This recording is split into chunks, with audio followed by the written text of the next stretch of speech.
नमस्कार दोस्तों, एक बार फिर से आप सभी दोस्तों का आपके अपने YouTube चैनल यू एंड वीवी पर बहुत बहुत स्वागत है। दोस्तों, दिन भर के जो मुख्य समाचार हैं, बड़ी खबरें हैं, एक एक करके चलेंगे। तमाम बेहद बड़ी अपडेट्स आप तक आगे इसी वीडियो के माध्यम से पहुंचाएंगे। लगातार हमारे साथ आगे इसी वीडियो में बने रहिएगा।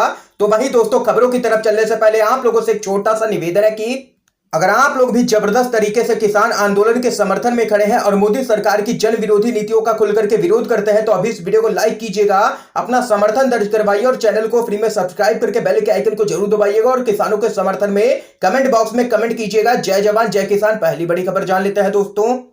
राकेश टिकैत ने संबित पात्रा को कहा है भट्टे का मुंशी। बोले जो विभाग इनको दिया गया बेच लिया। आप लोगों को बताते चले, मोदी सरकार के नए कृषि कानूनों के खिलाफ किसानों का आंदोलन पिछले 7 महीने से भी ज्यादा समय से जारी है। किसान कृषि कानूनों को रद्द करने और एमएसपी पर कानून बनाने की लगातार मांग कर रहे हैं और दिल्ली से सटे सिंघू, टिकरी, शाहजहांपुर और यूपी बॉर्डर पर धरना भी दे रहे हैं। आप लोगों को बताते चले, किसान आंदोलन पर न्यूज चैनल आज तक के शो हल्ला बोल पर चर्चा हो रही थी। इस दौरान भारतीय जनता पार्टी के प्रवक्ता संबित पात्रा और बीकेयू के नेता राकेश टिकैत के बीच यहां पर जबरदस्त तरीके से बहस देखने को मिली है। इस दौरान राकेश टिकैत ने संबित पात्रा को भट्टे का मुंशी कहकर के बुलाया। टिकैत ने कहा कि हमारी बात भारत सरकार से हो रही है, ये तो एक पार्टी के प्रवक्ता है, भारत सरकार नहीं है, ना ही कोई मंत्री है, ये इनकी हैसियत ही क्या है। और वहीं राकेश टिकैत ने संबित पात्रा पर हमला करते हुए कहा कि जो भी विभाग इनको दिया गया वो तो इन्होंने बेच दिया। तेल कंपनी बेच दी, एक और विभाग दे दो, उनको भी ये बेच देंगे। आधा देश तो ये बेच ही देंगे। अगले 3 साल में जनता को इनके खिलाफ अब खड़ा होना ही पड़ेगा, वरना बहुत देर हो जाएगी। ये यहां पर कहना है राकेश टिकैत का।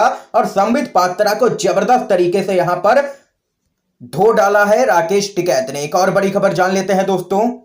यूपी जनसंख्या विधेयक का ड्राफ्ट हुआ है तैयार। 2 से अधिक हुए बच्चे तो नहीं मिलेगी सरकारी सुविधाएं। आप लोगों को सब कुछ बताते चले। उत्तर प्रदेश में अगले साल विधानसभा चुनाव है। इससे पहले सूबे में जनसंख्या विधेयक लाने की तैयारी की चर्चा ने जोर पकड़ लिया है। दरअसल योगी सरकार 11 जुलाई को विश्व जनसंख्या दिवस पर प्रदेश की नई जनसंख्या नीति जारी करेगी। सूबे में जनसंख्या को नियंत्रित करने की जरूरत पर बल देते हुए नया कानून लाने की बात कही गई है योगी सरकार की तरफ से।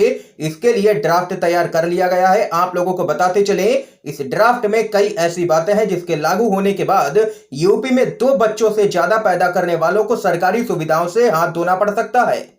और वहीं इसके अलावा वे सरकारी नौकरी के लिए आवेदन भी नहीं कर सकेंगे और प्रमोशन का भी मौका नहीं मिलेगा उन लोगों को। उनके स्थानीय निकाय चुनाव लड़ने पर भी रोक रहेगी। यही नहीं, उनका राशन कार्ड भी परिवार के 4 सदस्यों तक ही सीमित कर दिया जाएगा। ये यहां पर देख सकते हैं कि ड्राफ्ट तैयार किया गया है विधि आयोग ने। तो वहीं अगली बड़ी खबर जान लेते हैं।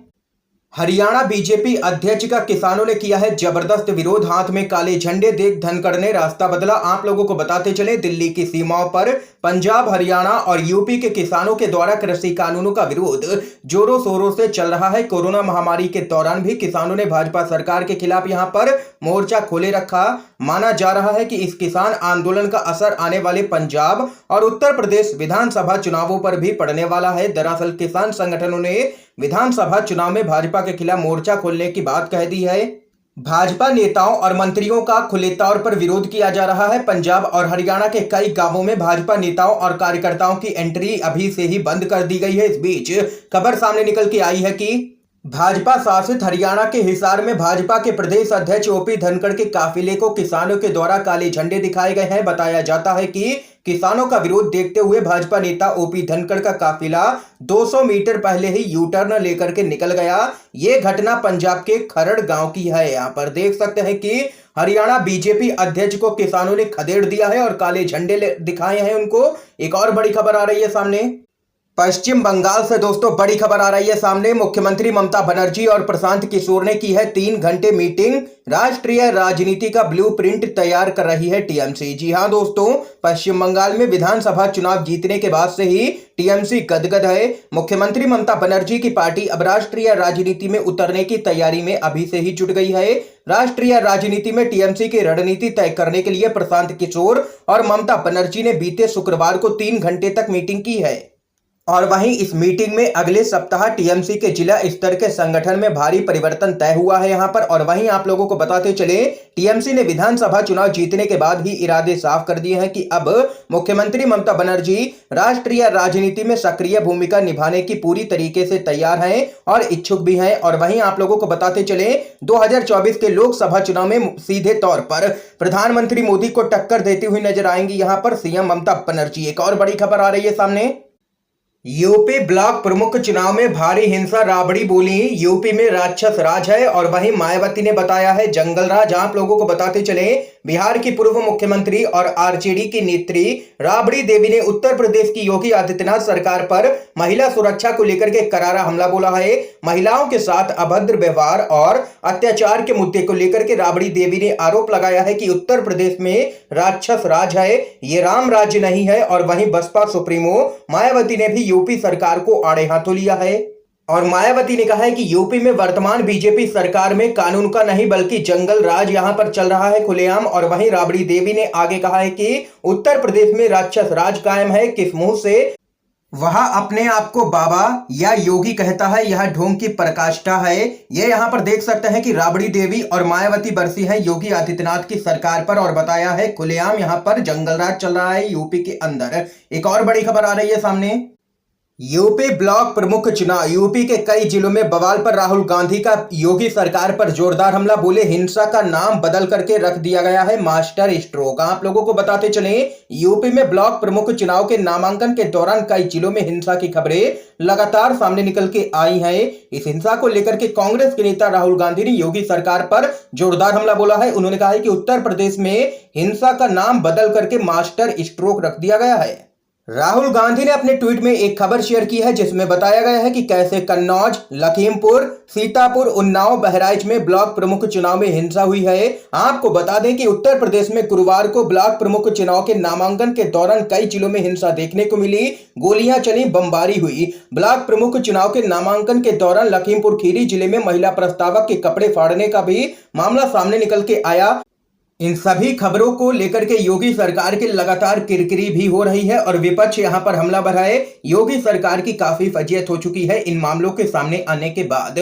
और यहां पर पूरी तरीके से यूपी के अंदर जंगल राज कायम है, कानून व्यवस्था पूरी तरीके से चौपट है। ये यहां पर दोस्तों बड़ी खबर है। एक और अपडेट की तरफ चलते हैं। मोदी सरकार के 42% मंत्रियों के खिलाफ आपराधिक मामले और 90% करोड़पति हैं। एडीआर की रिपोर्ट में बड़ा खुलासा हुआ है। चुनावी सुधारों के लिए काम करने वाले ग्रुप एडीआर की एक रिपोर्ट के मुताबिक मोदी कैबिनेट में शामिल 78 मंत्रियों में से 42% ने अपने खिलाफ यहां पर आपराधिक मामले होने की घोषणा की है, जिनमें से 4 पर हत्या के प्रयास से जुड़े मामले भी हैं। यहां पर आप लोगों को दोस्तों बताते चले, एसोसिएशन फॉर डेमोक्रेटिक रिफॉर्म्स यानी कि एडीआर ने चुनाव हलफनामों का हवाला देते हुए कहा है कि इन सभी मंत्रियों के किए गए विश्लेषण में 33 ने खुद के खिलाफ आपराधिक मामलों का उल्लेख किया है। लगभग 24 या 31% मंत्रियों ने गंभीर आपराधिक मामलों की घोषणा भी की है, जिसमें हत्या से संबंधित मामले, हत्या के प्रयास, डकैती आदि शामिल हैं। तो ये तो रहा मोदी सरकार के मंत्रियों का काला चिट्ठा, जिसमें देख सकते हैं कि 42% मंत्री यहां पर दागी हैं और 90% करोड़पति हैं। ये एडीआर की रिपोर्ट में खुलासा हुआ है। अगली अपडेट की तरफ चलते हैं दोस्तों। अखिलेश यादव करेंगे मुफ्त बिजली, नौकरी, महिलाओं को पेंशन का वादा, यूपी चुनाव के लिए घोषणा पत्र बनाने में जुटी है समाजवादी पार्टी। आप लोगों को बताते चले, समाजवादी पार्टी ने उत्तर प्रदेश में आगामी विधानसभा चुनाव के लिए अपना चुनावी घोषणा पत्र तैयार करना अभी से ही शुरू कर दिया है। आप लोगों को बताते चले, समाजवादी पार्टी गरीब परिवारों के लिए 300 यूनिट तक मुफ्त बिजली और बीपीएल परिवारों की महिला मुखिया को 1500 रुपए मासिक पेंशन का वादा करेगी। पार्टी युवाओं को 10 लाख नौकरियों का भी यहां पर वादा करेगी। समाजवादी पार्टी सूत्रों के अनुसार घोषणा पत्र तैयार करने वाले नेता उन पार्टियों के घोषणा पत्रों की छानबीन कर रहे हैं जिन्होंने हाल के चुनावों में दिल्ली, पश्चिम बंगाल और उससे पहले पंजाब में बीजेपी को सफलतापूर्वक हराया है। देख सकते हैं कि समाजवादी पार्टी यहां पर बड़ा दांव चलने जा रही है, जिसको यहां पर देखते हुए बीजेपी में खलबली सी मच गई है। एक और बड़ी खबर आ रही है सामने। मध्य प्रदेश में 2023 में बनेगी कांग्रेस की सरकार, मुख्यमंत्री होंगे कमलनाथ। आप लोगों को बताते चले, बड़ा दावा किया गया है। मध्य प्रदेश में 2023 में क्या एक बार फिर से कांग्रेस की सरकार बनेगी? कमलनाथ फिर मुख्यमंत्री होंगे? यह सवाल इसलिए उठ रहे हैं क्योंकि पूर्व मंत्री जीतू पटवारी ने दावा किया है कि 2023 के विधानसभा चुनाव में एमपी में कमलनाथ के नेतृत्व में चुनाव लड़कर के 150 से 170 सीटें आएंगी। कमलनाथ ही अगले मुख्यमंत्री बनेंगे। प्रदेश कांग्रेस कार्यालय में मीडिया से चर्चा करते हुए पूर्व मंत्री जीतू पटवारी ने कहा, कमलनाथ के नेतृत्व में 2023 का विधानसभा चुनाव लड़ेंगे। हम 150 से 170 सीटें लेकर के आएंगे। कमलनाथ मुख्यमंत्री बनेंगे। हम सभी यही चाहते हैं और जनता भी यही चाहती है। दिग्विजय सिंह से लेकर के एक एक कार्यकर्ता कमलनाथ के नेतृत्व में ही चुनाव लड़ेगा। कमलनाथ से बीजेपी डरी हुई है। यही डर है कि खुद के खेमे को देखने की बजाय उनकी नजर कांग्रेस पर रहती है। हमने भी बीजेपी का सर्वे करवाया है। सबसे ज्यादा भ्रष्ट शिवराज और सिंधिया हैं। ये यहाँ पर कांग्रेस पार्टी ने जोरदार हमला किया है और 2023 में बनेगी कांग्रेस की सरकार। ये यहाँ पर कहना है जीतू पटवारी का। एक और बड़ी खबर आ रही है सामने।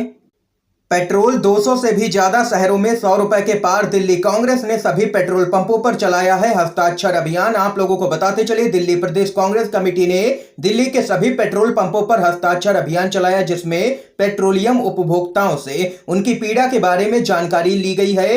प्रदेश कांग्रेस के अनुसार बीजेपी की केंद्र सरकार की सह पर बेलगाम तेल कंपनियों के द्वारा पिछले 2 महीनों में 36 बार पेट्रोल डीजल की दरों में अप्रत्याशित बढ़ोतरी हुई है, जिसके खिलाफ यहां पर कांग्रेस कार्यकर्ताओं ने यह अभियान चलाया है। देख सकते हैं दोस्तों, आज की तमाम बेहद बड़ी खबरें थी जो हमने आप लोगों तक पहुंचाई हैं यूएनवीडीवी के माध्यम से। इन खबरों को लेकर के आप लोगों की क्या कुछ राय है जरूर बता सकते हैं कमेंट बॉक्स में कमेंट करके। वीडियो पसंद आए हो तो लाइक कीजिएगा, शेयर कीजिएगा। आप सभी का वीडियो देखने के लिए दोस्तों बहुत बहुत धन्यवाद।